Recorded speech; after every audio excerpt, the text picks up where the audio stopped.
सोलापूरचे ग्रामदैवत श्री शिवयोगी सिद्धरामेश्वर महाराज यांच्या महायात्रेतील महत्त्वाचा विधी मंगळवारी रात्री 11:15 वाजता संपन्न झाला।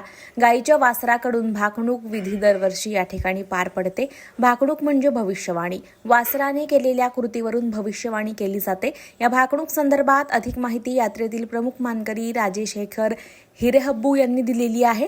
यंदाच्या वर्षी वासरू हे अत्यंत शांत होतं। सुरुवातीला वासराने मलमूत्र केलं नाही। वासराच्या या हालचालीवरून 2025चे हे वर्ष स्थिर असेल, महागाई वाढणार नाही असं सांगण्यात आलंय। पाहूया। नंदीध्वज व मैदानावर इतकं सुंदर इथे आले, म्हणजे आता मी बघण्यामध्ये असं एवढं फास्ट कधीच आले नाही आणि निर्विघ्नपणे आले नंदीध्वज। गोमविधी बी चांगला झाला। तर माझा जो भाकणूक आहे, वासरूनं कुठल्या याला नुसतं तोंड लावला, मलमिश्रण नाही किंवा मलमूत्र नाही आणि वासरू शांत होता।